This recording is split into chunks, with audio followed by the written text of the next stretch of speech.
Ini kita akan bersama-sama berbincang-bincang mengenai jiwa. Izinkan saya share screen ya, Bu. Apakah sudah dikasih co-host? Sudah co-host. Sudah ya. Apakah sudah muncul? Sudah, Pak. Baik. Pada malam hari ini kita akan bersama-sama berbincang-bincang mengenai jiwa yang terbelakang. Serem gitu ya. Jiwa yang terbelakang. Sebetulnya Bapak Ibu semua sudah mengenal dari perjumpaan-perjumpaan kita sebelumnya mengenai jiwa ini. Tapi ada baiknya kali ini kita akan membahas hal-hal praktis terkait dengan jiwa. Kalau dahulu fundamentalnya ya, apa yang disebut suam-suam kutu dan sebagainya, nanti ada pengulangan sedikit, tapi lebih ke arah bagaimana cara kita mengatasinya. Oke, topiknya malam hari ini adalah jiwa yang terbelakang. Sebagaimana kita tahu bahwa kita terdiri tubuh dan jiwa ya. Dan jiwa, bagian dari jiwa yang bisa mengenali Allah, kita sebutnya roh. Jadi kita cuma dikotomi ya, dua, jiwa dan tubuh. Bukan tiga, bukan jiwa, tubuh, dan roh, tapi hanya dua. Oke. Topik malam hari ini kita akan lihat beberapa, ini subtopiknya. Pertama, siapakah yang dimaksud dengan jiwa yang terbelakang itu? Siapa sih orang-orangnya gitu, yang masuk di dalam jiwa yang terbelakang itu? Bapak Ibu, selain secara fisik ada orang-orang yang terbelakang atau retarded atau Down syndrome atau berkebutuhan khusus, ternyata jiwa pun mengenal atau ada istilah gitu ya yang dikenakan kepada jiwa, yaitu jiwa yang terbelakang, bukan jasmani ya. Jasmaninya sehat, sempurna, tapi jiwanya lah yang terbelakang. Beda dengan orang Down syndrome atau berkebutuhan khusus. Mereka tubuhnya, fisiknya yang seperti apa orang yang jiwanya terbelakang. Ada orang yang rohaninya tidak berkembang, Bapak Ibu. Jadi tidak mengalami kepenuhan kepribadiannya itu. Dia tidak mencapai kedewasaan rohani. Memang umurnya bertambah setiap hari. Kita tahu kan, bertambah setiap detik ya umur kita. Tapi kedewasaan rohaninya bisa stagnan. Di situ saja. Bahkan bisa mundur. Kalau umur tubuh enak ya mundur gitu ya, lebih mudah gitu. Terapi plasenta atau stem cell. Tapi ini jiwa. Itu mudah sekali justru untuk mundur atau stagnan.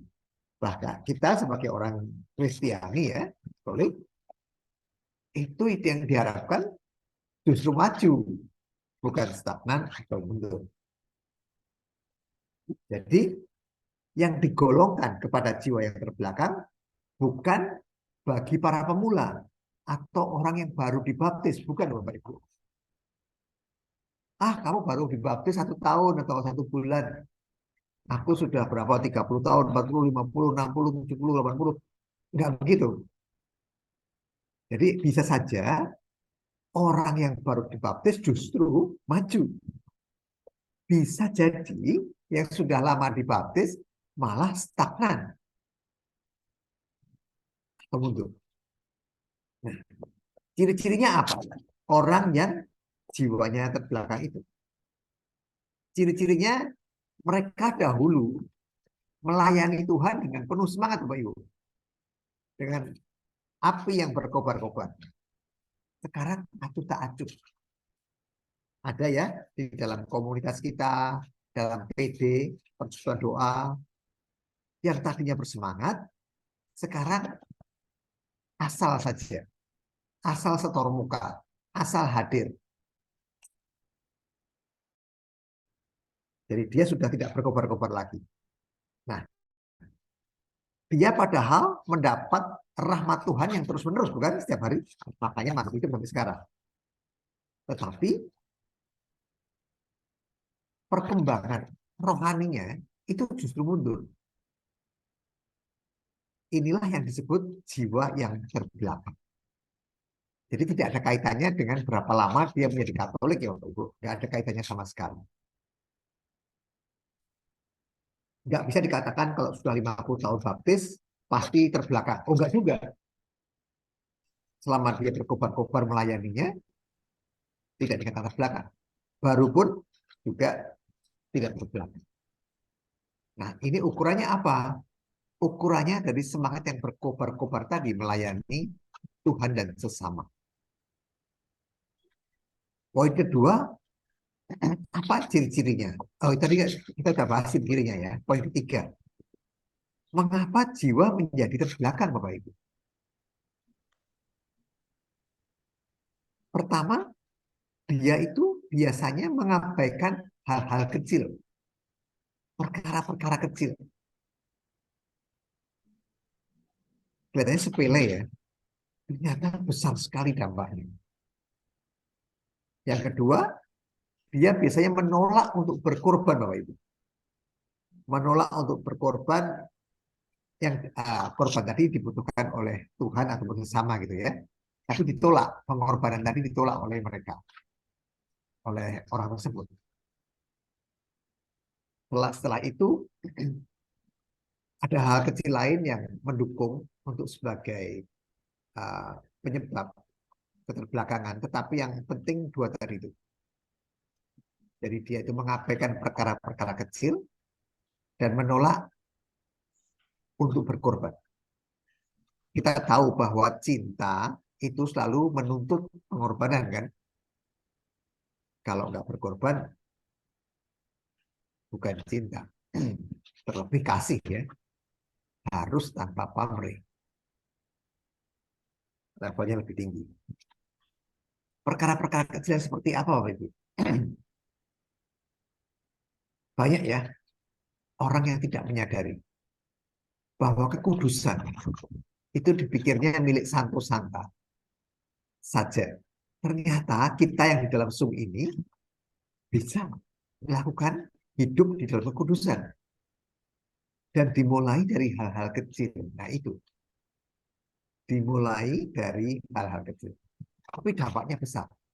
Seperti kata Santa Teresa dari Lisieux gitu, lakukanlah hal kecil dengan cinta yang besar. Nah ini, kadang-kadang kita mengabaikan hal kecil saja kok perlu cinta yang besar. Membantu orang sedikit aja kok perlu dengan kesungguhan hati. Dengan betul-betul aku persembahkan untuk Tuhan. Kan kecil ini, cuma bukain pintu, cuma bantu menyapu, atau hal-hal kecil apapun deh. Menyapa tukang kebun, atau memberi salam satpam, memperlakukan supir dengan baik. Kelihatannya kecil semua kan ya. Tapi justru itu, ternyata di situ kuncinya Bapak Ibu. Hal-hal kecil tadi. Jadi, sering hal-hal kecil tadi membuat kita terlena. Bahwa hal kecil pun kita persembahkan demi kemuliaan Tuhan. Tidak hanya yang besar. Kenapa penting ya hal kecil ya? Karena kalau hal kecil saja kita tidak mulai dengan spirit yang benar, hal besar tidak mungkin kita bisa lakukan dengan spirit yang benar. Kalau kamu setia dalam perkara-perkara yang kecil, maka Tuhan akan memberikan kepada kita perkara-perkara yang besar. Ya kan? Masih ingat ya? Bapak Ibu, apa dampak dari jiwa yang terbelakang dengan tidak memiliki bertumbuhnya rohani kita tadi atau terbelakang, otomatis kita tidak akan hidup di hadirat Allah. Itu yang pertama. Karena Allah tidak menyukai. Karena ternyata memang Yesus itu ada di dalam orang yang kecil, menderita, tersingkirkan, termarginalkan. Jadi kalau nggak hal-hal kecil kita lakukan dengan motivasi yang benar, motivasi kasih yang tulus, ya kita tidak melakukan untuk Yesus. Itu sebabnya. Jadi kecil itu penting sekali di sini. Orang kecil itu penting sekali karena Yesus justru hadir di dalam mereka. Kita akan cenderung mengikuti egoisme kita. Itu kecenderungan kodrat ya, secara kodrat. Jadi dampak dari jiwa yang terbelakang itu kita akan semakin egois. Nggak pernah memikirkan orang lain. Yang penting tidak menyusahkan aku. Yang penting membuat aku senang. Yang penting tujuanku tercapai. Yang penting aku berhasil. Dan seterusnya. Yang penting dia support aku. Mendukung aku. Jadi akunya tinggi sekali ya. Itu dampak dari jiwa yang terbelakang. Nah, hal ini sedikit demi sedikit akan menghilangkan semangat untuk melayani Tuhan dan sesama. Jadi, pelan-pelan Bapak Ibu. Ini bahayanya, bahaya laten. Maksudnya laten, tidak ada yang memperingatkan. Ini setan iblis ini sedemikian hebat. Pelan-pelan akan bertumpuk, terakumulasi.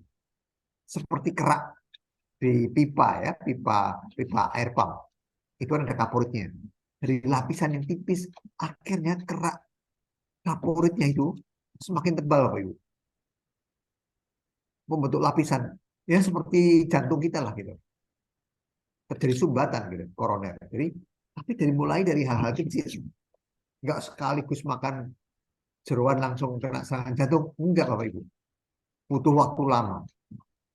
Semuanya dari hal-hal kecil tadi. Kemudian, melalaikan perkara-perkara kecil itu dalam pelayanan kepada Tuhan dan sesama, menyebabkan kita nantinya akan melalaikan perkara besar. Ini persis sama analoginya dengan dosa. Kalau kita tidak memperhatikan dosa-dosa yang kecil, nantinya kita juga tidak akan memperhatikan dosa-dosa yang besar. Jadi prinsipnya jangan menghindari dosa besar. Tapi prinsipnya menghindari dosa kecil. Kalau dosa kecil aja kita hindari, terlebih dosa besar. Tetapi kalau kita menghindari dosa besar, ini dosa kecil nggak apa-apa. Tuhan menerima kok. Nanti akan diampuni kok. Kan kecil. Ini berbahaya sekali. Cara setan masuk ini melalui hal-hal kecil ini berbahaya sekali. Nah, contoh-contohnya apa Bapak Ibu? Contoh-contohnya pada waktu kita menjalankan aktivitas rohani. Contohnya apa? Berdoa, kerahiman, jalan salib, Bapak kami, Salam Maria, Koronka, Rosario, apa udah gitu ya. Hanya fisik saja. Tidak meresapinya kata per kata. Cepat ngebut gitu ya. Nggak sadar itu bahwa Koronka akan selesai dalam waktu 15 menit. Karena lidah kita sudah hafal gitu. Tanpa melihat pun, tanpa membaca kan sudah hafal pasti itu ya. Sudah diucapkan ribuan kali. Tapi tidak meresapinya. Sehingga menjadi tumpukan kata-kata. Daripada doa Salam Maria 3 kali buru-buru, karena waktunya cuma punya 2 menit, lebih baik 1 kali saja Salam Marianya. Tapi 2 menit. Daripada 3 kali, tapi 2 menit, mendingan 1 kali tapi 2 menit. Sambil diresapi ya, 1 kali selama 2 menit sambil diresapi. Daripada misalnya 3 kali Salam Maria selama 2 menit. Karena Bunda Maria akan lebih tersentuh berbicara dari hati ke hati. Bukan hafalan gitu maksudnya. Nah, contoh lain, menghadiri misa. Menghadiri misa biasanya pikiran kita tidak 100% tertuju kepada Yesus. Pernah lompat-lompat gitu kan, pikirannya kemana-mana gitu. Terus nanti balik lagi pikirannya. Saya juga sering itu. Jadi Nggak bisa tuh 1 jam 15 menit full terus kepada Yesus. Nah ini contoh tuh. Nggak ada yang menegur, nggak ada yang tahu. Nggak main HP loh, nggak. Hanya pikirannya. Tentang pekerjaan, tentang aktivitas rumah tangga gitu ya, apapun. Jadi hal-hal kecil tadi itu yang membuat kita tergelincir, hati-hati. Kemudian kita melakukan pelayanan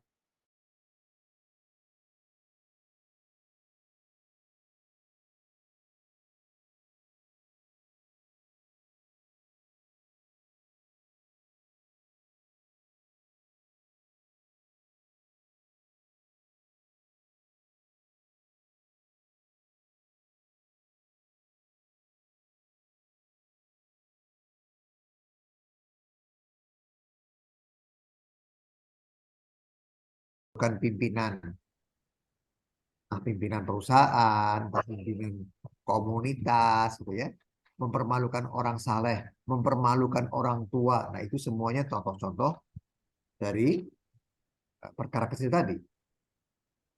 Mentertawakan orang yang baru join atau masih belum begitu paham mengenai peraturan-peraturan ah, di kita gitu ya, di agama Katolik, sehingga dianya minder gitu. Nggak kita sadari sifat-sifat tadi ternyata tidak berkenan di mata Tuhan.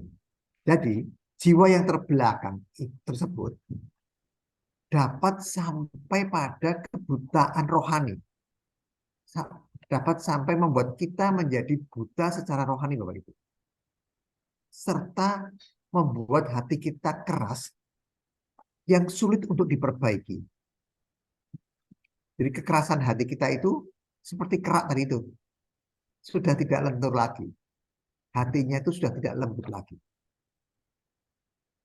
Ada tertulis ya Bapak Ibu di kitab suci. Baik sekali perbuatan itu, hai hambaku yang baik dan setia. Masih ingat ya?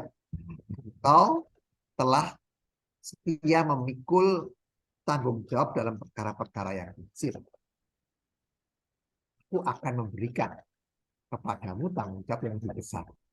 Jadi demikian pula, kalau kita bisa bertanggung jawab pada hal itu tadi, maka kita akan diberi tanggung jawab pada hal-hal yang lebih besar. Tadi kan dikatakan satu, menolak tidak mau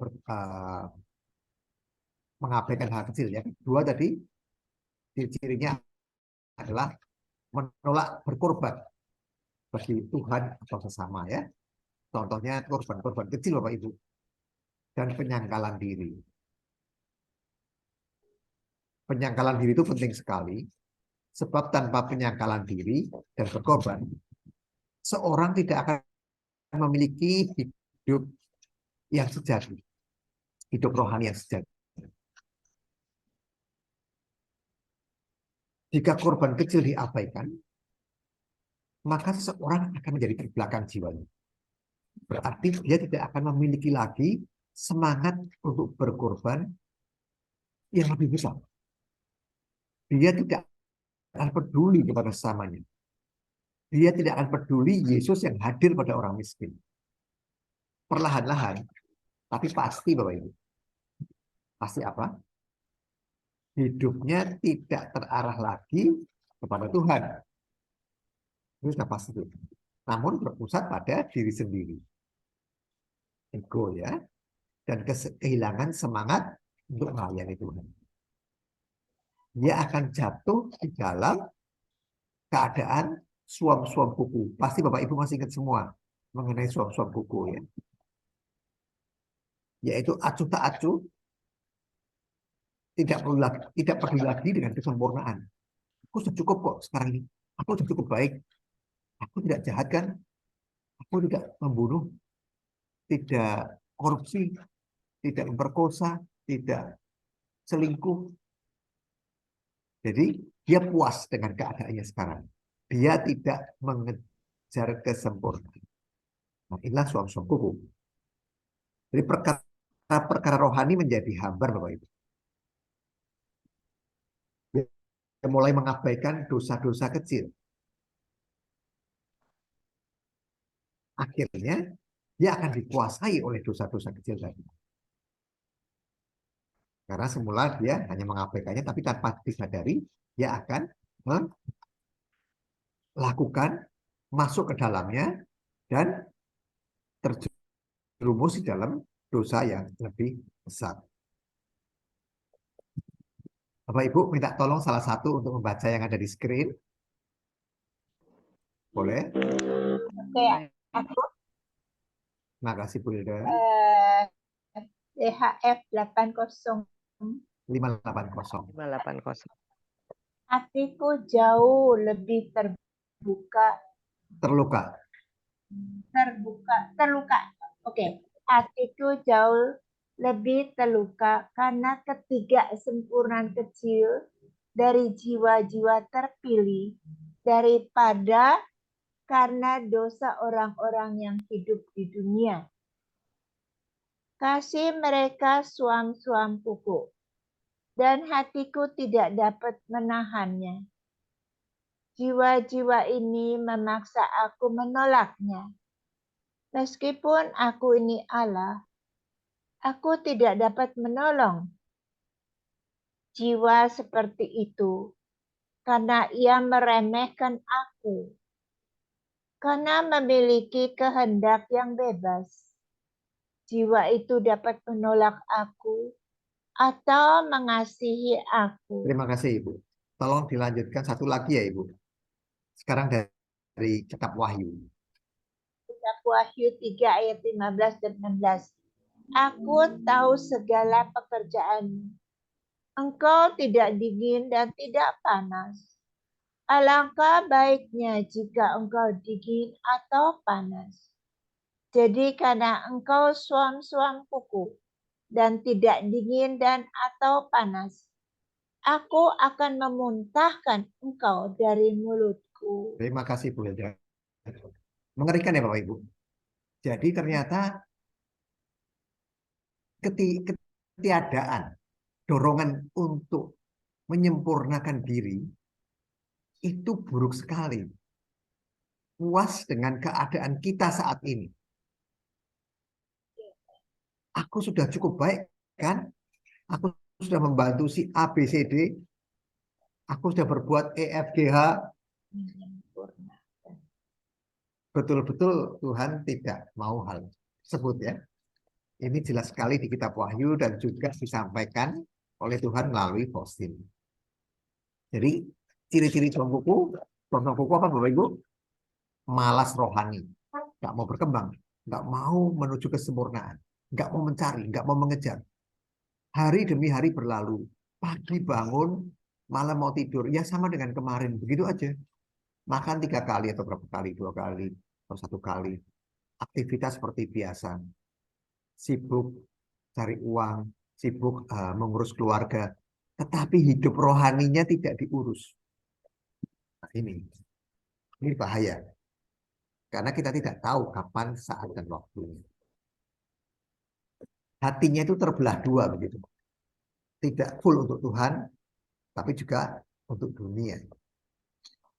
Yang menjadi fokusnya itu sebetulnya bukan Tuhan, tetapi mengasihi diri sendiri dengan segala kebutuhan dan keinginan. Keinginan dari orang tersebut ya. Dan dia biasanya terlalu cemas pada hal-hal duniawi. Cemas boleh, tapi kadarnya nggak boleh tinggi. Karena kalau tinggi berarti tidak bergantung kepada Tuhan. Dan berikutnya, tidak ada kegairahan, tidak ada semangat, tidak ada usaha untuk meningkatkan lebih lagi untuk kemajuan hidup rohaninya setiap hari. Dibanding kemarin, apakah aku ada peningkatan hari ini? Oh, masih sama. Kemarin aku juga berdoa, hari ini aku juga berdoa dan berahiman. Bangun tidur juga berdoa, mau tidur juga berdoa. Apa bedanya? Nah, coba diamatin. Apakah betul-betul doa tersebut keluar dari hati atau ritual? Ada jam-jamnya, ada teksnya atau dihafal, dan diucapkan dengan cepat tanpa meresapinya. Ingat ya Bapak Ibu, kemalasan rohani ini adalah salah satu dari 7 dosa pokok. Masih ingat ya? Apa aja dosa pokok? Kesombongan. Apalagi? Ketamakan, iri hati, murka, marah yang berlebihan ya, nafsu, kerakusan, dan yang terakhir kemalasan. Jadi kemalasan adalah salah satu dari 7 dosa pokok. Artinya dosa pokok, dia bisa berkembang menjadi dosa-dosa yang lain. Jadi orang kadang-kadang agak sulit mendefinisikan. Memang kemalasan itu dipandang sebagai dosa, definisinya bagaimana sih? Dan untuk digolongkan sebagai dosa, harus kisi-kisinya apa? Malas yang bagaimana gitu kan? Nah itu biasanya orang sering bingung. Karena ada campur aduk memang di dalam unsur kemalasan tadi. Ada mental, ada spiritual, ada fisik juga, dan patologis gitu ya. Jadi campuran-campuran dari berbagai hal ini yang membuat orang susah memang untuk mengetahui bahwa kemalasan dirinya itu menjadi sebuah dosa. Contohnya apa? Acuh tak acuh pada tugas-tugas dan kewajiban kepada Allah. Atau tidak ada motivasi yang tulus dengan hati yang berkobar-kobar. Kekerasan hati, ketidakpekaan terhadap situasi, kebutuhan orang lain. Tetangga aja biasanya tidak saling kenal gitu ya. Terutama kalau rumahnya besar gitu. Kemalasan ini menghindari aktivitas fisik. Jadi gabungan dari fisik, spiritual, mental itu membentuk sebuah kemalasan. Makanya susah memang untuk dipahami secara letterlek begitu ya bahwa ini dosa gitu. Biasanya orang sering tidak menyadari. Santo Thomas Aquinas itu pernah mendefinisikan begini. Sebentar, saya masukkan di dalam slide atau enggak nih? Saya masukkan nih di slide. Santo Thomas Aquinas mendefinisikan kemalasan sebagai kesedihan dalam hal kebaikan rohani dan sebagai kelesuan budi yang melalaikan untuk memulai kebaikan. Nah ini Santo Thomas mengatakan itu. KGK, Katekismus Gereja Katolik ya, nomor 2733, juga mencantumkan satu godaan lain yang diberi peluang oleh kesombongan ialah kejenuhan. Kemalasan ini Bapak Ibu. Guru-guru kehidupan rohani menganggapnya semacam depresi. Itu disebabkan oleh berkurangnya askese. Askese itu mati raga gitu ya. Menghilangnya kewaspadaan dan berkurangnya ketelitian hati. Roh memang penurut, tetapi daging itu lemah. Jadi ini ajaran resmi gereja kita yang harus kita ikuti. Jadi kemalasan ini berbahaya sekali. Kelihatannya sekilas remeh begitu ya, tapi dampaknya besar sekali. Jadi makna dari KGK nomor ini Bapak Ibu, 2733 ini, dengan mengendornya latihan mati raga, misalnya puasa biasanya ya, terus pantang gitu ya, berkurangnya sikap berjaga-jaga, itu menimbulkan hati yang cuek seperti itu, yang tidak peduli lagi, tidak peka. Itu maksudnya KGK 2733 itu seperti itu. Mari kita lanjutkan. Jadi kemalasan itu sendiri merupakan suatu dosa, pelalaian, dan juga dosa pelaksanaan yang dapat ditimbulkan dari dosa-dosa pokok lainnya. Karena ada 7 tadi ya. Ternyata gabungan dari satu dan yang lain itu bisa menimbulkan kemalasan. Jadi ternyata kemalasan itu salah satu dari 7 dosa pokok, tetapi aktivitas 6 dosa pokok yang lain bisa menimbulkan kemalasan juga. Sebagai contoh, seorang anak mungkin saja mengabaikan kewajiban kepada orang tuanya karena dia marah kepada orang tuanya. Jadi turunan dari dosa marah mengakibatkan dosa melalaikan tadi yang merupakan kemalasan. Ah, udahlah, ketemu papi, ketemu mami, dia lagi marah. Jadi nggak disadari. Sedemikian halusnya ya.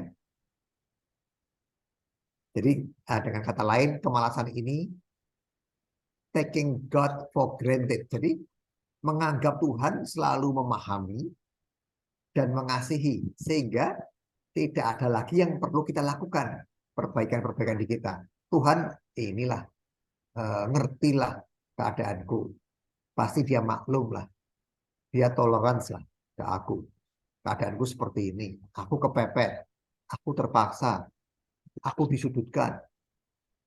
Sehingga ini jalan keluar terbaik. Biasanya begitu ya Bapak Ibu ya.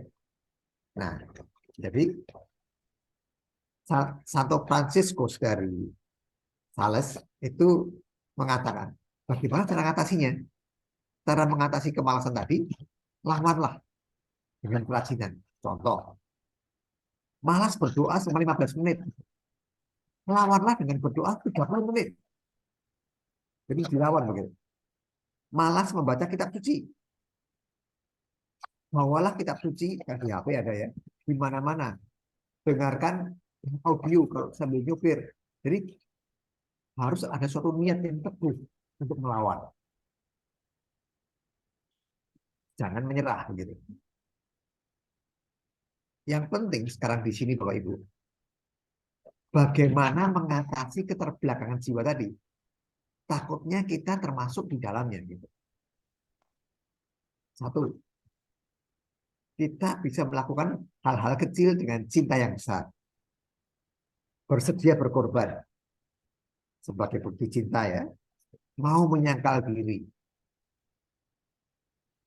Memutuskan mulai saat ini aku akan mempunyai suatu niat yang kuat untuk meninggalkan keadaan malasku tersebut yang menyedihkan ini. Jadi suatu keputusan, Tuhan, aku mau Tuhan meninggalkan kemalasanku ini.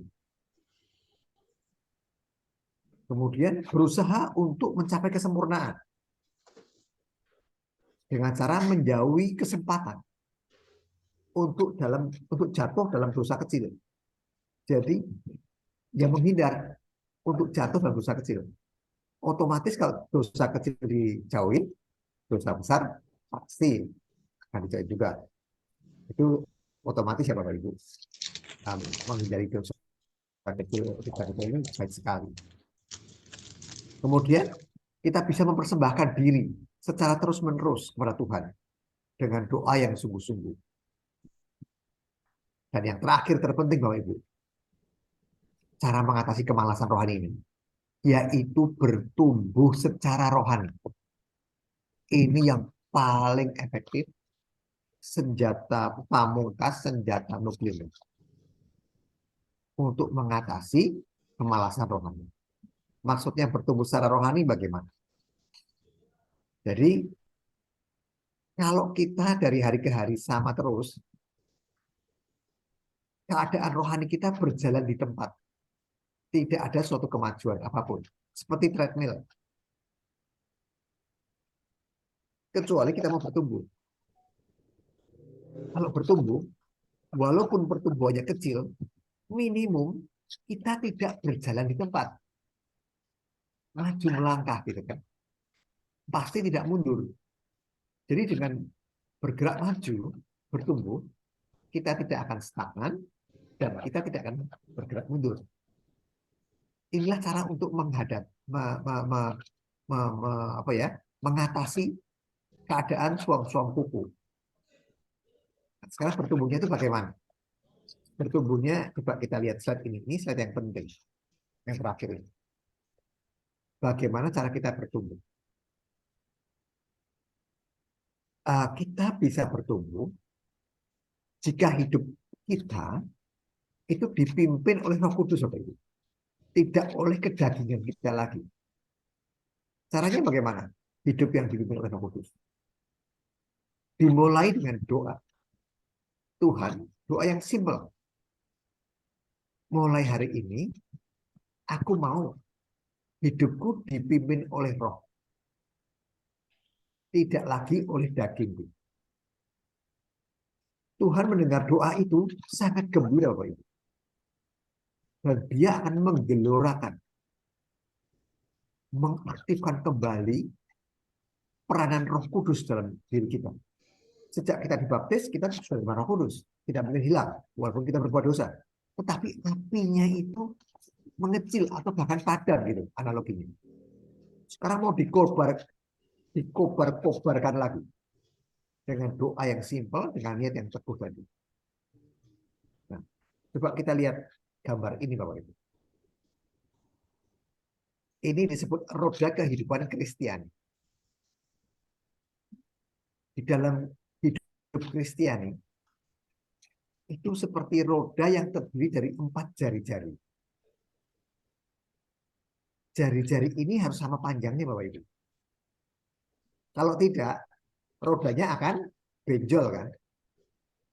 Kotak atau panjang sebelah jadi elips.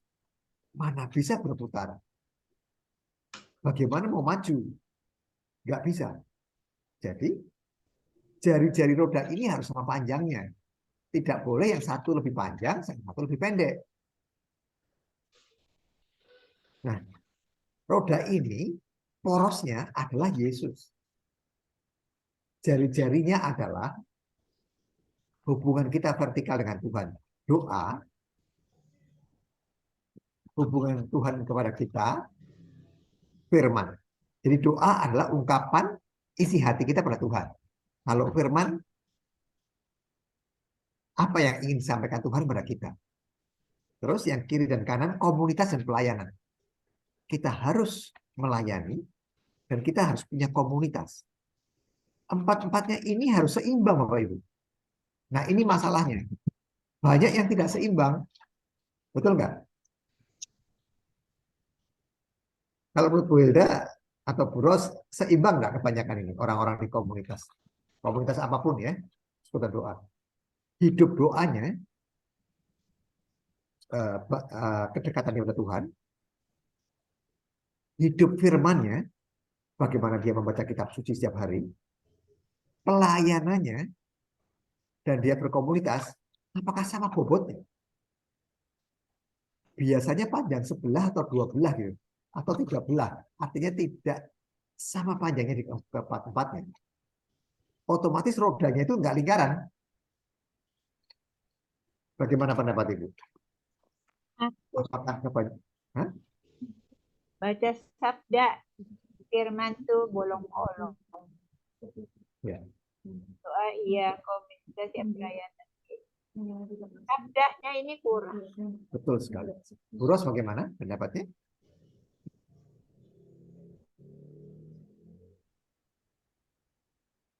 Apakah bisa seimbang, Bu Ros? Untuk berdoa, berdoa pada Tuhan, untuk membaca firman, untuk pelayanan, untuk berkomunitas, apakah keempat-empatnya dilakukan dengan seimbang? Masih di mute, Bu. Nggak dengar. Halo Ros. Sorry. Belum, Pak. Yang mana kurang saya? Biasanya menonjol berapa? 1, 2, 3, 4. Ya, doa dan pelayanan kayaknya oke. Sabda itu yang kurang tuh. Sama kayak Bu Hilda. Betul. Iya, sabdanya. Tepat sekali. Pada waktu saya tanya ke teman-teman lain, di komunitas lain, sama Bu. Sabda ini paling sedikit ternyata di hidup ini. Jadi doa itu paling kuat, paling panjang jari-jarinya. Dia bangun tidur, mau makan, setelah makan, Koronka, jam kerahiman, kayak Angelus, ya Litani, apa aja gitu ya. Turutin. Dan banyak lagi. Rosario 2 putaran, ada 1 lagi. Tapi firmannya itu enggak. Jadi, andai kata ada firman, itu sedikit. Andai kata ya. Kemudian pelayanan itu banyak. Banyak sekali nih. Doa dan pelayanan. Hampir seimbang tuh teman-teman kita di komunitas lain. Banyak sekali pelayanan dari pagi sampai sore. Jadi pulang tuh udah capek. Berkomunitas juga banyak. Jadi yang paling banyak doa dan pelayanan, ranking kedua komunitas, yang terakhir sabda. Nah ini membuat roda tadi nggak bisa berputar. Kita nggak bisa bertumbuh secara rohani. Nggak bisa bertumbuh, kita masuk dalam jebakan suam-suam kupu. Masuk dalam suam-suam kupu, kita dimuntahkan. Nah itu. Jadi ini gambar ini penting untuk mengingatkan kita. Roda ini berpusat pada Yesus. Yaitu melalui tanda-tandanya di bumi. Sakramen. Sesering mungkin menerima sakramen Ekaristi, secara teratur menerima sakramen pengampunan dosa, jadi darah dan air gitu ya, kalau lambang sinar merah dan pucat yang keluar dari hati Yesus. Itu sebagai porosnya. Kita akan digerakkan roda tadi, dayanya, kekuatannya oleh Roh Kudus. Maka tadi doanya, Tuhan, aku mau mulai sekarang hidupku dipimpin oleh Roh, tidak oleh daging. Jadi unsurnya adalah keterpusatan pada Yesus, seperti ranting itu yang menancap erat pada pokok anggur. Dia di dalam aku dan aku di dalam dia dengan menerima sakramen Maha Kudus. Kalau bisa sesering mungkin, kalau bisa secara teratur sebulan sekali atau 2 bulan sekali menerima sakramen pengampunan dosa, terus menghidupi doa, firman, komunitas, pelayanan seimbang. Dengan kekuatan Roh Kudus, kita akan dimampukan mematikan keinginan daging. Dengan gambar burung merpati tadi ya, dia akan menggerakkan roda tadi sehingga berputar. Nah ini kalau Ibu, dapat dibayangkan dengan berkat Tuhan, kita akan diizinkan tinggal bersama dia di surga. Jadi ingat jari-jari ini. Kalau benjol roda ini panjang sebelah, doanya banyak sekali. Nggak pernah baca kitab suci atau firman atau mendengarkan audio apa fresh juice atau sabda atau apapun deh ya. Mungkin banyak pelayanannya tapi nggak berkomunitas. Atau terbalik ya, berkomunitasnya banyak nggak sedikit pelayanannya. Jadi nggak seimbang. Menyeimbangkan ini ternyata sulit. Ternyata sulit. Betul ya, Bapak Ibu? Susah. Terima sakramen Ekaristi setiap hari. Oke. Yang bagi yang sudah pensiun. Tidak aktif ya di mencari uang. Sakramen pengampunan dosa oke. Doa oke. Pelayanan oke. Komunitas oke. Sabdanya kurang. Semua oke. Hidupnya tidak mendengarkan suara Roh Kudus yang lembut itu. Karena setiap hari kita harus minta, Roh Kudus datanglah, bergeloralah. Jadi seperti analoginya itu, satu gelas air putih yang ada sirupnya. Itu sirupnya harus diaduk-aduk dengan sendok atau dengan straw, apa itu straw? Sedotan. Supaya sirupnya itu menjadi campur rata ya, menjadi manis atau asam manis atau apa deh gitu. Tidak terpisah. Roh Kudusnya digelorakan, dikobarkan kembali. Ini istilahnya pencurahan ya, tapi itu terminologi yang menurut saya pribadi kurang pas. Tapi nggak apa-apa. Intinya adalah hiduplah dari roh gitu, dipimpin oleh roh.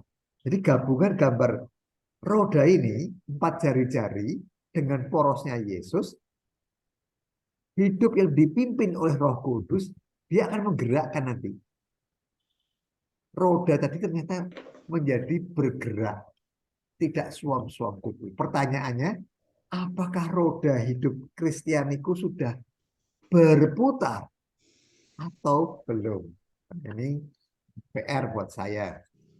Dan mungkin ada beberapa teman juga yang perlu untuk merenungkan. Sabda itu penting sekali, karena seperti kata Santo Hieronymus, tidak mengenal kitab suci berarti tidak mengenal Yesus. Kitab suci itu nggak hanya perjanjian baru ya, semuanya tebal. Tetapi jangan khawatir Bapak Ibu. Bukan kuantitas semuanya yang harus dibaca itu yang penting. Bukan banyaknya halaman atau kitab yang harus dibaca.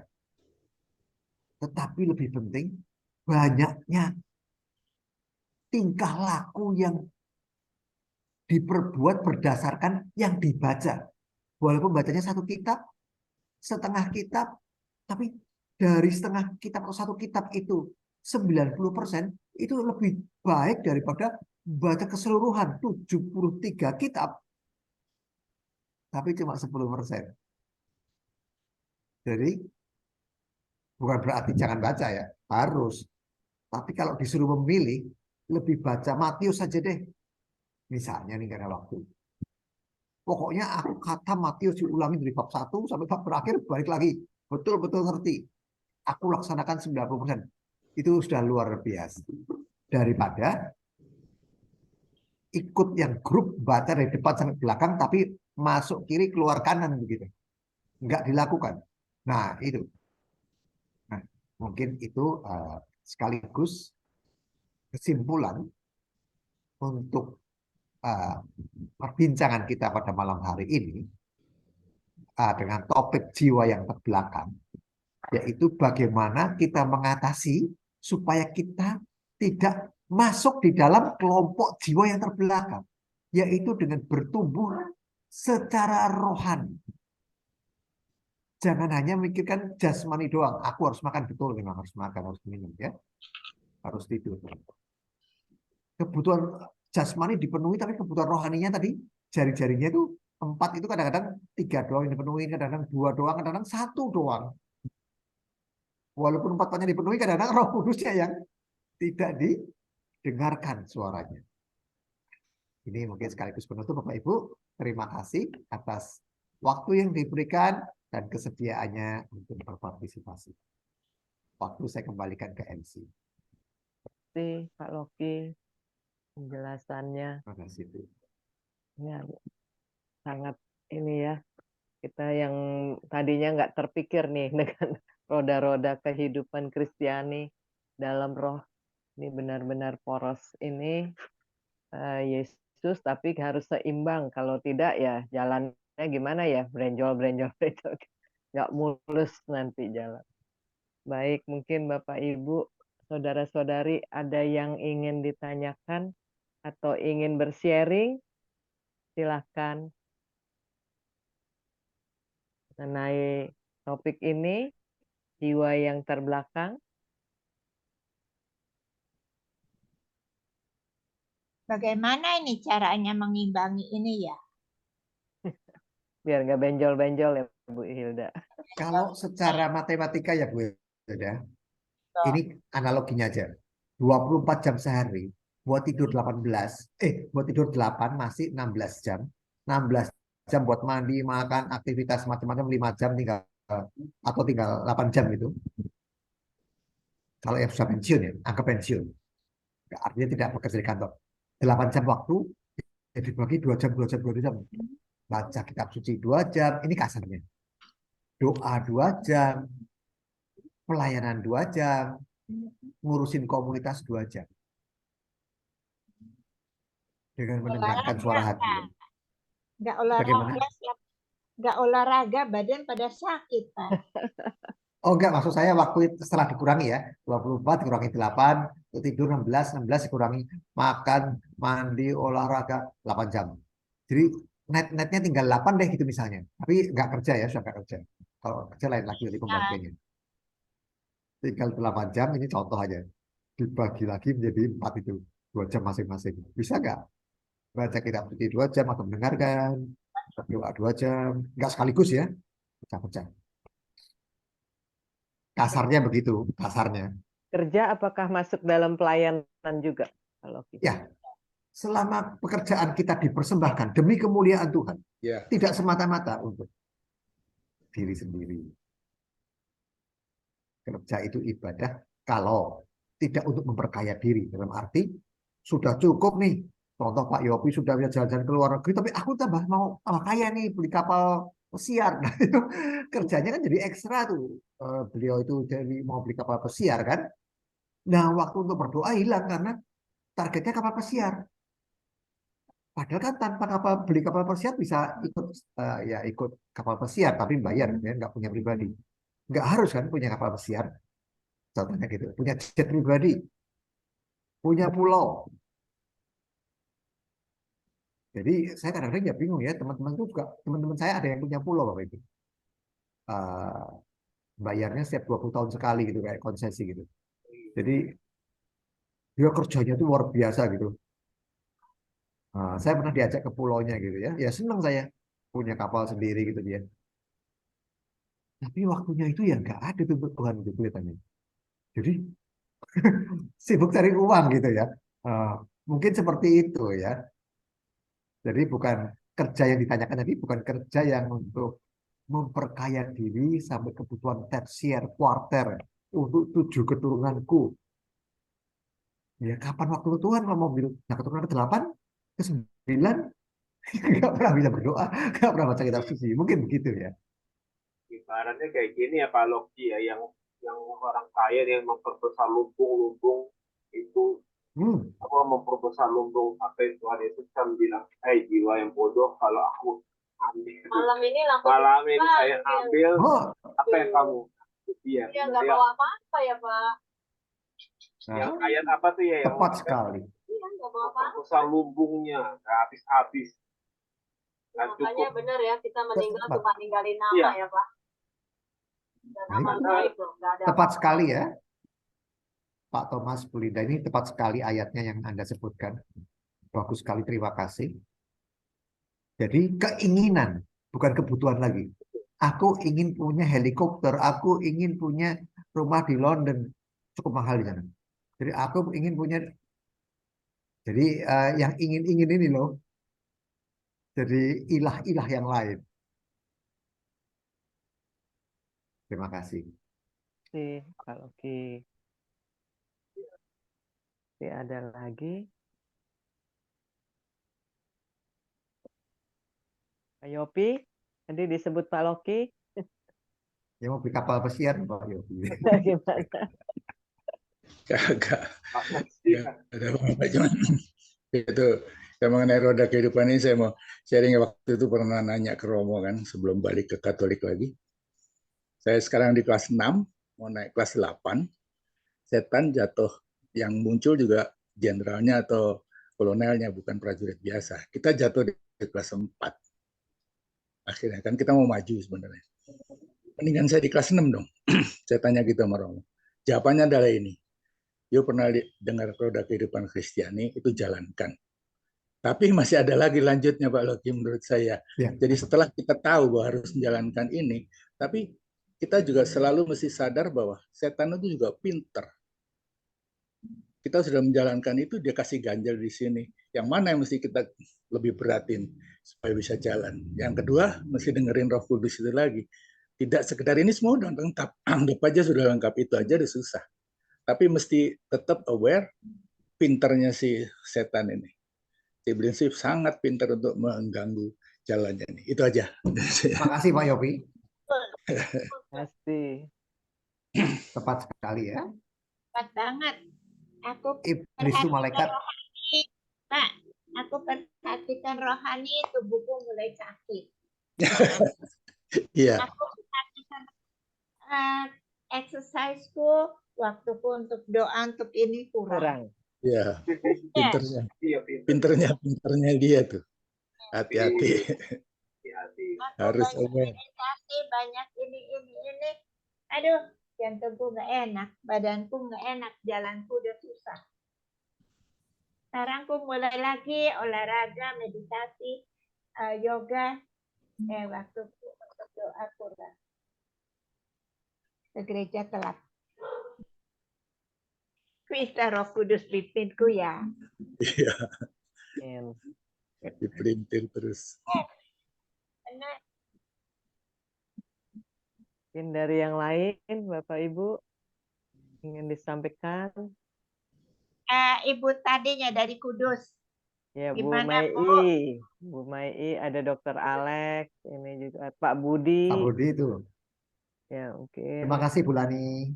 ada Bu Lani, Bu Iwan, Bu Yuwan tuh banyak ada pengalaman. Bu Yuli, ada nggak? Ayo dong. Bu Yuli belum nih. Biasanya pertanyaannya keren-keren. Bu Mei, Malam Bu Lucy, ini juga. Ya, silakan Bu Iwan. Ini Yuan. Ya. pengalaman saya nanti dulu dah nanti akan cerita pada waktunya. Waduh, Sekarang belum waktunya. Belum waktu. jangan telat loh. Dipanggilnya nggak tahu kapan. Main aja dong. Bu Yuli, Yuli. Ah, Yuli biasanya pertanyaannya keren. kalau Ki, ya silakan Bu. ini Linda. ini sedikit ya, Linda sedikit ya, belum Bu Yuli yang lain. Ya silakan. Ya, maksudnya Pak, jadi roda kehidupan ini artinya kita antara lain gimana untuk kita harus membalanskan hidup kita juga ya Pak ya. Iya Bu. Jari-jarinya ini harus sama panjangnya. Ya, Jadi kalau benjol satu gitu, langkahnya itu akan sulit sekali untuk Pelurusan lagi. gitu. Jalannya nggak lancar. Iya, jadi kita nggak anggap aja kita di titik ini kan kita tujuannya pintu surga gitu ya. Mau mendekat itu menggelindingnya itu gelinding rodanya itu lambat dan susahnya berarti minta ampun. Karena bentuknya elips gitu ya, panjangnya ke kanan kiri. Ikut komunitas, ikut pelayanan, udah nggak pernah doa atau sedikit gitu ya, nggak pernah baca firman. Jadi yang lebarnya itu yang kanan kiri, yang horizontal. Jadi elips gitu. Nah itu mau muternya itu gimana gitu? Terlalu berat gitu ya. Ya otomatis itu dikecilin seperti Bu Hilda katakan lah. Kalau aku exercise nanti gimana? Waktu doanya kurang lah. Kalau aku doa, ya memang harus dibalancekan. Mau nggak mau supaya bisa menggelinding. Dengan ibu exercise, ibu tambah sehat. Berikutnya investasi untuk waktu yang akan datang bisa berdoa. Walaupun sekarang doanya kurang, tapi dijamin besok bisa doa. Daripada sekarang nggak exercise, besok nggak bisa doa. Amit-amit karena apa gitu. Jadi suatu memang harus balance. Betul Bu Linda. Ini Kalau susah Ki loh. seperti mobil ya. Kalau satu aja bannya kempes, kan nggak bisa jalan bener. Duduk. Nggak bisa jalan cepet ya. Iya. Harus balance. Jadi Pak, Nggak balance. itu ya Tan ya Pak Loki, selain kita komunitas, kita juga tetap jangan lupa untuk batin kita untuk antara kita sama Tuhan untuk doanya itu ya. Ya dong. Tepat sekali. Bensinnya. Baca sabda, baca firman, Linda, Iya, selain iya. pelayanan. Betul. Supaya kita di recharge lagi kan ya Pak Iya. ya. Jadi Pernah ada yang bilang begini, kalau kamu deket dengan gereja, kamu jauh dari Tuhan. Nah itu maksudnya.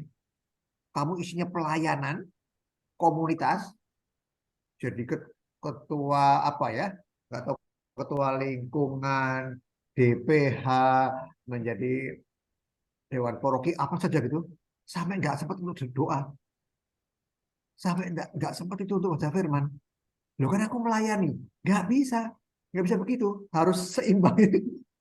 Iya. betul Pak. Jadi kamu semakin dekat sama gereja, semakin jauh sama Tuhan. Loh, kok bisa kan? Gereja rumahnya Tuhan. Karena ambisimu ingin tampil, ingin dipuji, ingin berkarya, ingin menyumbangkan tenagamu, tapi tidak seperti kata Bu Linda tadi, hidup rohaninya itu hubungan pribadinya dengan Allah secara personal, keintiman dengan Tuhan nggak diperhatikan. Nah, itu bahaya tuh. Kelebihan rohani ya Pak ya. Saya juga pernah ngalamin. Terlalu banyak itu malah saya lupa dengan diri saya sendiri. Jadi pernah juga kayak gitu Pak. Jadi kelebihan roh. Waktu ketika ini, waduh benar-benar lebih benar ya. Jadi kita terlalu banyak saya lupa dicat lagi untuk meditasi, untuk doa, untuk baca firman. Pernah sih kayak gitu. Tapi sekarang saya coba bisa balance lagi, Pak. Ini nggak mau terlalu banyak ambil, tapi sedikit tapi berkualitas. Gitu. Jadi Pak Loki, itu yang Tuhan antara mau. Pak, satu lagi, jadi antara kita sama komunitas itu, terus selain itu kan kita sama Tuhan, dan kita kan masih hidup di dunia ini, masih perlu makan ya Pak. Jadi tetap membalancekan juga dengan pekerjaan kita gitu ya Pak ya. Iya, selama tadi itu ya, kerja tadi demi kemuliaan Tuhan, bukan untuk memperkaya diri yang memang sebetulnya sudah mencukupkan gitu. Pasti tadi analoginya, aku sudah kepengen beli ini kapal pesiar, jadi ya sebetulnya ya nggak perlu juga kan. Tapi dengan beli kapal pesiar nggak bisa berdoa waktunya, nggak bisa baca kitab suci, nggak bisa pelayanan. Nggak benar. Ya gimana? Tapi dapat kapal pesiar atau punya jet pribadi atau Lamborghini yang seri terbaru kemarin atau berapa itu yang main sepak bola beli itu 240 miliar satu mobil kok harganya 240 miliar ya. Saya pikir kok mahal amat ya. Terus saya beli juga jet pribadi 980 miliar itu di TikTok saya dengarnya. Oh Messi. Lionel Messi itu siapa dari rupanya namanya itu. Ya, Lionel intinya Messi. Itu kok duitnya kok begitu ya, seberapa itu ya. Iya. Jadi jangankan segitu. Iya. Beli mobil 240 miliar. Satu loh, itu satu. Iya. Terus beli pesawat juga, terus beli rumah. Jadi dikatakan tiga benda yang dia punya yang termahal itu. Rumah, pesawat, dan mobil. Ya saya punyanya rumah-rumahan, pesawat-pesawatan, mobil-mobilan. Mobil-mobilan. Ini ada Ibu Lucy ya. Hai, silakan. Mau bertanya ini Reset. Silakan. Iya, maaf kalau udah ditanyain tadi, soalnya saya habis terima telepon. Bagaimana kita tahu atau apakah ada tolak ukur bahwa roda itu sudah bulat atau masih benjol-benjol? Ya. Apa tolak ukurnya nih? Panjang jari-jarinya sama atau enggak? Tolak ukurnya itu ada damai sejahtera di dalam hati kita, dan kita semakin peka mendengarkan suara Roh Kudus yang lembut tapi kuat. Lembut tapi kuat. Jadi bukan keras ya. Karena nggak pernah marah-marah Yesus itu. Yesus itu nggak pernah maki-maki orang, nggak pernah jealous, nggak pernah nyinyir ngomongnya, nggak pernah membentak. Diludahin juga diem saja. Nah kalau kita diludahin gimana itu? Nah, jadi tolak ukurnya adalah ada damai sejahtera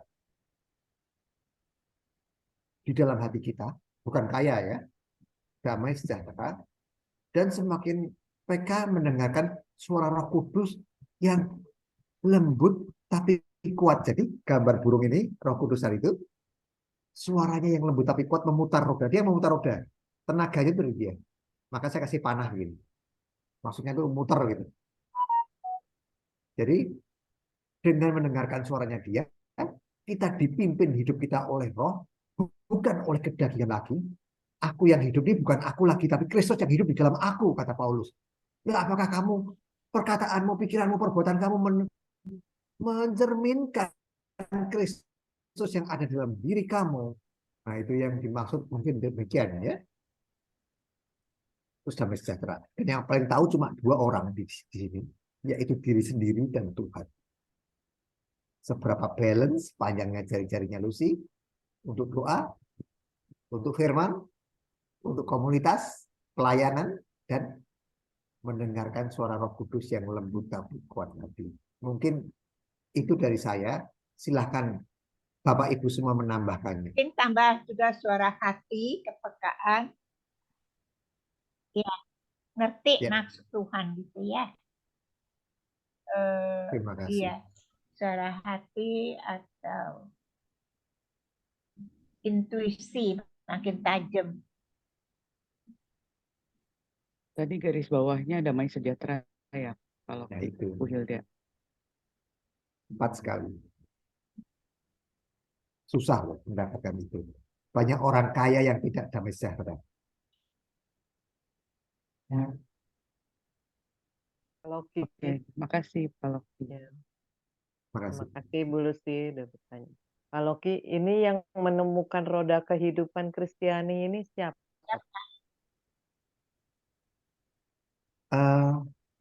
Sebentar.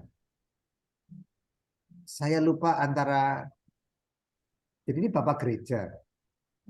Tapi saya baca di mana ya? Kalau nggak Franciscus Sales atau antara Bernardus, Thomas Aquinas, atau maaf nanti ya, saya coba cari lagi. Tetapi mereka tuh berkembang gitu, dilengkapi gitu. Antara Agustinus, sepertinya itu pilar gereja tuh. Kerugma, koinonia, diakonia, martiria. Gini, ya. Itu salah satu pilarnya ini.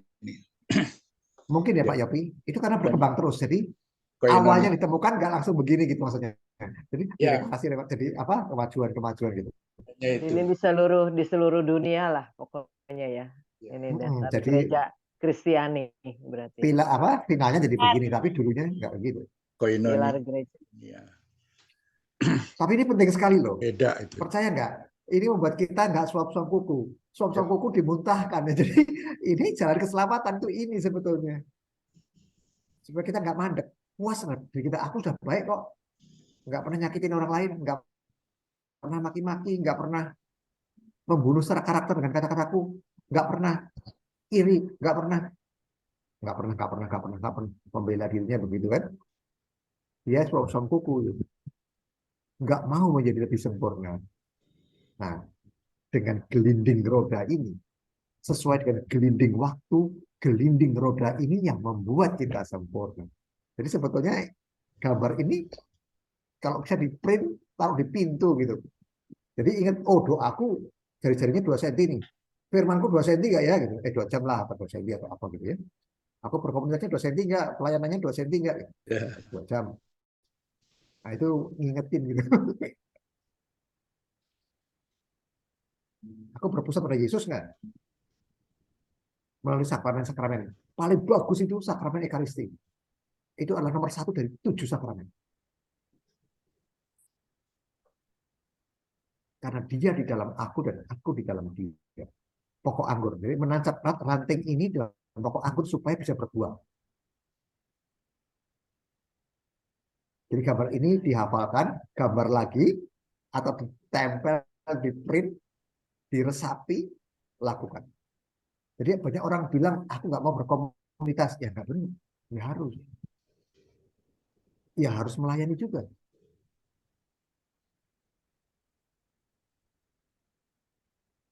Komunitas itu macam-macam juga ya, Pak.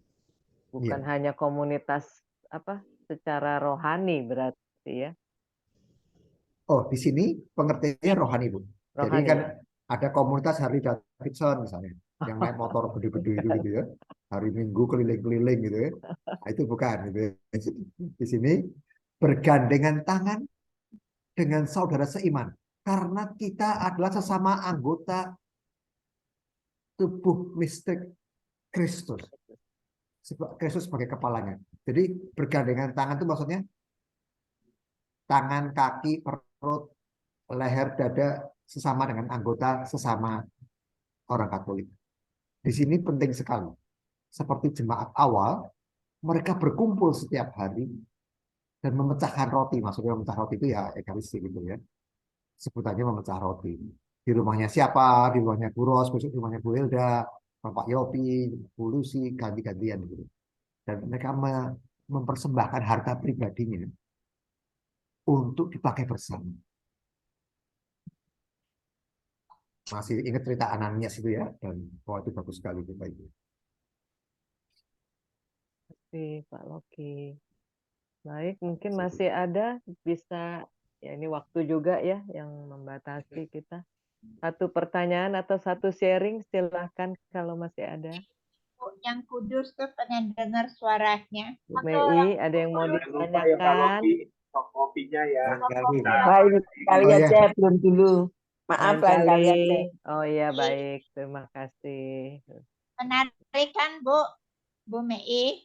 Apa? Pengajaran Datang lagi Tante Hilda. pengajarannya sangat menarik. Ya, sangat menarik. Datang lagi terima ya kasih Bu. Linda. Soalnya kita Karena nggak Roh Kudus. tahu, jadi nggak mikir. Roda kehidupan kita. Baru dengar ini terus terang Pak Loki. baru Aku juga baru Puji tahu Tuhan. kali ini. Berarti Roh Kudus ingin berjumpa dengan Ibu melalui gambar ini. Ya. Ya. Jadi bukan udah saya. fotoin, nanti ku print, Iya, nanti di ini. taruh di kamar. Mau terima kasih Pak Loki. Oke. Ya, thank you. Pak Loki, terima kasih Terima ya. kasih. Terima Pak Loki. kasih. Makasih Bu Linda, makasih Pak Thomas. Lanjut. Terima kasih semua. Makasih Bu Ros. Diingatkan kembali. Makasih. Ya. Diingatkan Selamat kita Bu semua. malam. Hilda. Selanjutnya Bu Hilda. Bu Meli semoga, ada. Bu. Makasih Bu Meli. Dan minggu Ya, depan terima kasih sama-sama. Selamat malam. Malam Pak Loki, malam Tante Halo Bu Hilda. Mel. minggu depan si Varia, Ya. Oh ya. Senin depan Varia. Oke. Makasih Pak Budi. Solusi. Bu Meli juga dari Kudus. Ya, betul. Itu aja. Oh iya, Bu Meli, makasih. Halo Meli dari temannya Tante Hilda.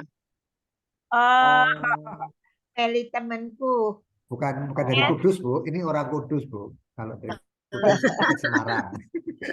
Orang soleh ini mah. iya baik. Selanjutnya mungkin dari Linda, doa penutup Lin. Ya, udah ya. Lalu kalau Yani Udah ya? masih ada, boleh lagu penutup ya. Nah, tadi Oke. Kita Oh iya doa udah. penutup ya. Doa penutup saja kalau Iya. gitu ya. Ya, Oke. baik. Dalam nama Bapa dan Putra dan Roh Kudus. Amin.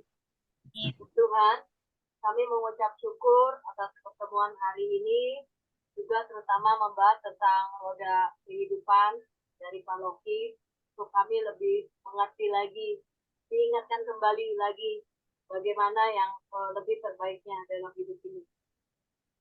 Juga kami mau berdoa untuk Pak Loki dan keluarga dan untuk teman-teman kami semua yang di Zoom ini, agar kiranya diberkati dengan kesehatan dan rezeki yang daripadamu ya Tuhan. Dan juga semoga pemerintah dapat segera mengambil langkah-langkah yang dibutuhkan untuk mengatasi polusi udara yang sangat buruk di Jakarta yang sekarang ini yang terjadi, dan agar kami juga lebih menjaga kesehatan kami masing-masing ya Tuhan. Dan semoga kami malam ini bisa beristirahat dan besok bisa beraktivitas dengan semangat yang daripadamu ya Bapa. Amin. Dalam nama Bapa dan Putra dan Roh Kudus. Amin. Selamat malam Oke, semua. Sekali lagi Linda. terima Makasih kasih Pak semua. Loki. Selamat Pak kasih Ibu, semua. Selamat makasih malam. Tuhan juga sudah join ya. Tuhan berkati. Berkati. Tuhan berkati. Makasih. Nah, God bless. Yes.